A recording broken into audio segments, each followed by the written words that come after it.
بسم اللہ الرحمن الرحیم الصلاۃ والسلام علیکہ یا رسول اللہ وعلی آلکہ و صحابکہ یا نبی اللہ۔ محترم ناظرین، السلام علیکم۔ یہ ایک حقیقت ہے کہ جیسی صحبت ہوگی ویسا اثر ہوگا۔ اگر نسبت اچھی ہوگی تو انسان اچھا بن جائے گا، اگر نسبت بری ہوگی تو انسان برا بن جائے گا۔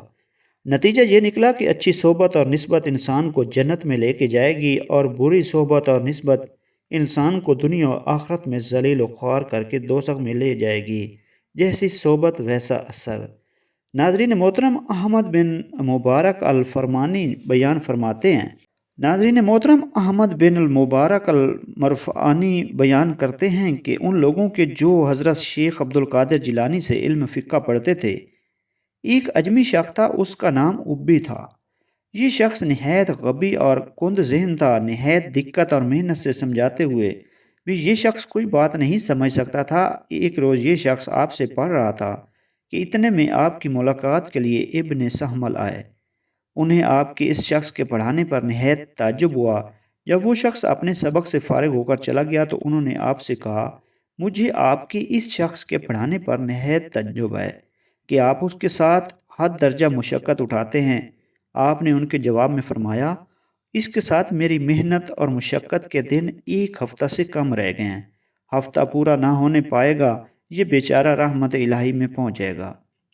ابن سمل کہتے ہیں کہ ہم اس بات سے نہایت معتجب ہوئے اور ہفتہ کے دن گننے لگے، یہاں تک کہ ہفتہ کے اخیر دن میں اس کا انتقال ہو گیا۔ ابن سامل کہتے ہیں کہ میں اس کے جنازے کی نماز میں شریک ہوا تھا۔ مجھے آپ کی اس پیشین گوئی سے جو آپ نے اس کے انتقال سے پہلے سنا دی تھی نہایت تعجب رہا۔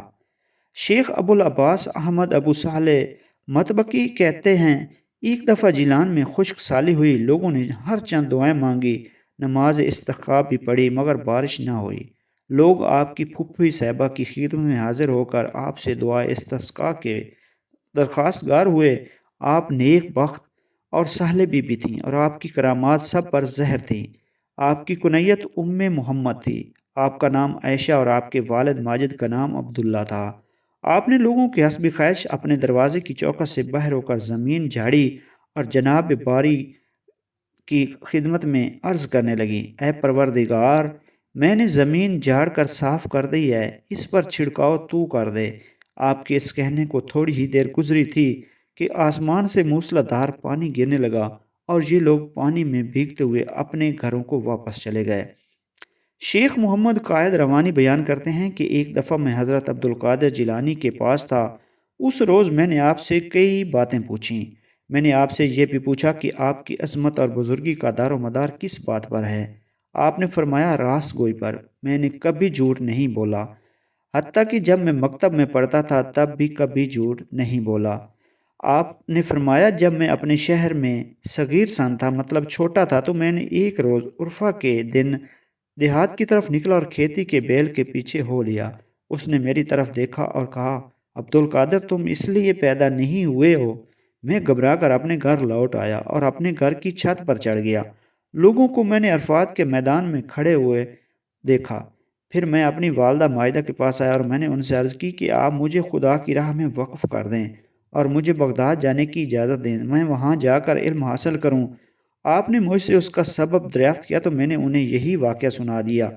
آپ چشم بگریاں ہوئیں اور 80 دینار جو والد ماجد نے آپ کے پاس چھوڑے تھے میرے پاس لے کر آئیں۔ میں نے ان میں سے 40 دینار لے لیا اور 40 دینار اپنے بھائی کے لیے چھوڑ دیے۔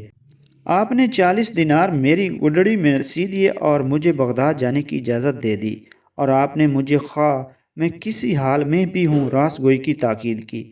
میں چلا اور آپ باہر تک مجھے رخصت کرنے آئیں اور فرمایا، اے فرزند، میں محض باوجہ اللہ، یعنی اللہ کے لیے تمہیں اپنے پاس سے جدا کرتی ہوں، اور اب مجھے تمہارا منہ قیامت کو ہی دیکھنا نصیب ہوگا۔ پھر میں آپ سے رخصت ہو کر ایک چھوٹے سے قافلہ کے ساتھ جو بغداد جاتا تھا اس کے ساتھ ہو لیا۔ جب ہم ہمدان سے گزر کر ایک ایسے مقام پر پہنچے جہاں کیچڑ باکثرت تھی تو ہم پر 60 سوار ٹوٹ پڑے اور انہوں نے قافلہ کو لوٹ لیا اور مجھ سے کسی بھی نے بنا تعارض کیا۔ تھوڑی دور ایک شخص میری طرف کو لوٹا، کہنے لگا، کیوں، تیرے پاس بھی کچھ ہے؟ میں نے کہا، ہاں، میرے پاس 40 دینار ہیں۔ اس نے کہا، تو پھر کہاں ہیں؟ میں نے کہا، میری گڈڑی میں ایک بغل کے نیچے سلے ہوئے ہیں۔ اس نے جانا میں ہنسی کا رہا ہوں، اس لیے وہ مجھے چھوڑ کر چلا گیا۔ اس کے بعد میرے پاس دوسرا شخص آیا، جو کچھ مجھ سے پہلے اس شخص نے پوچھا تھا وہی اس نے بھی پوچھا۔ میں نے جو پہلے شخص کو جواب دیا تھا وہی اس سے بھی کہا۔ اس نے بھی مجھے چھوڑ دیا۔ ان دونوں نے جا کر اپنے سردار کو یہ خبر سنائی تو اس نے کہا اسے میرے پاس لے آؤ۔ وہ آ کر مجھے اس کے پاس لے گئے۔ اس وقت یہ لوگ ایک ٹیلے پر بیٹھے ہوئے قافلے کا مال آپس میں تقسیم کر رہے تھے۔ ان کے سردار نے مجھ سے پوچھا کیوں تیرے پاس کیا ہے؟ میں نے کہا 40 دینار۔ اس نے کہا وہ کہاں ہیں؟ میں نے کہا میری بغل کے نیچے گدڑی میں سلے ہوئے ہیں۔ اس نے میری گدڑی کے ادھڑنے کا حکم دیا تو میری گدڑی ادھڑی گئی اور اس میں سے 40 دینار نکلے۔ اس نے مجھ سے کہا کہ تمہیں ان کا اقرار کرنے پر کس چیز نے مجبور کیا؟ میں نے کہا میری والدہ ماجدہ نے مجھے راست گوئی کی تاکید کی تھی، میں ان سے عہد شکنی نہیں کر سکتا۔ راہزنوں کا سردار میری یہ گفتگو سن کر رونے لگا اور کہنے لگا تم اپنی والدہ ماجدہ سے عہد شکنی نہیں کر سکتے اور میری عمر گزر گئی، میں اس وقت اپنے پروردگار سے عہد شکنی کر رہا ہوں۔ پھر اس نے میرے ہاتھ پر توبہ کی اور پھر اس کے سب ہمراہی اس سے کہنے لگے تو لوٹ مار میں ہمارا سردار تھا، اب توبہ کرنے میں بھی تو ہمارا سردار ہے۔ ان سب نے میرے ہاتھ پر توبہ کر لی اور سب نے قافلہ کا سارا مال واپس کر دیا۔ یہ پہلا واقعہ تھا کہ لوگوں نے میرے ہاتھ پر توبہ کی۔ آپ سے کسی نے پوچھا آپ کو یہ بات کب سے معلوم ہے کہ آپ اولیاء اللہ میں سے ہیں؟ آپ نے فرمایا جب کہ میں اپنے شہر میں 12 برس کے سن میں تھا اور پڑھنے کے لیے مکتب جایا کرتا تھا تو میں اپنے ارد گرد فرشتوں کو چلتے دیکھتا تھا اور جب میں مکتب میں پہنچتا تو انہیں سنتا ولی اللہ کو بیٹھنے کی جگہ دو۔ ایک روز میرے پاس ایک شخص گزرا جسے میں کبھی بھی جانتا نہیں تھا۔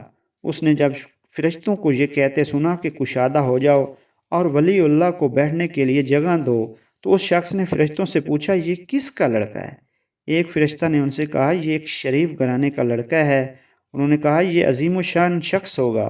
پھر 40 برس کے بعد میں نے اس شخص کو پہچانا کہ یہ ابدال وقت سے تھے۔ آپ نے یہ بھی فرمایا جب میں اپنے گھر میں صغیر سن تھا اور کبھی بچوں کے ساتھ کھیلنے کا قصد کرتا تو مجھے کوئی پکار کر کہتا کہ آؤ تم ہمارے پاس آ جاؤ۔ میں گھبرا کر بھاگ جاتا اور والدہ ماجدہ کی آغوش میں چھپ جاتا اور آپ یہ آواز خلوت میں بھی نہیں سنتا۔ شیخ طلحہ بن مظفر الشمی بیان کرتے ہیں کہ شیخ عبد القادر جیلانی نے بیان فرمایا کہ جب بغداد میں میں نے قیام کیا تو 20 روز تک مجھے کوئی چیز کھانے کو نہیں ملی، اس لیے میں ایوان کسرا کی طرف گیا، شاید وہاں سے کوئی چیز مجھے دستیاب ہو، مگر میں نے وہاں جا کر دیکھا میرے سوا 70 اولیاء اللہ اور بھی کھانے کے لیے کوئی چیز تلاش کر رہے ہیں۔ میں نے اس حال میں انہیں تکلیف دینا خلاف مروت جانا اور میں بغداد واپس لوٹ آیا۔ یہاں مجھے ایک شخص میرے شہر کا ملا جسے میں نہیں جانتا تھا۔ اس نے مجھ سے کہا مجھے کچھ سونا چاندی کے ریزے دیے اور کہا یہ تمہاری والدہ نے مجھے بھیجے ہیں۔ میں فوراً اس ویران محل کی طرف گیا اور ان ریزوں میں سے ایک ریزہ میں نے رکھ لیا، باقی انہی اولیاء کرام کو جو میری طرح وہ بھی قوت لا یموت تلاش کر رہے تھے تقسیم کر دیے۔ انہوں نے مجھ سے پوچھا یہ کہاں سے لائے؟ میں نے کہا میرے لیے میری والدہ ماجدہ نے بھیجے ہیں۔ میں نے نامناسب جانا کہ میں اپنے حصہ میں آپ لوگوں کو شریک نہ کروں۔ پھر میں بغداد لوٹ آیا اور اس ایک ریزے کا جس میں نے اپنے پاس رکھا تھا کھانا خریدا اور فقیرہ کو بلا کر یہ کھانا ہم سب نے مل کر کھا لیا۔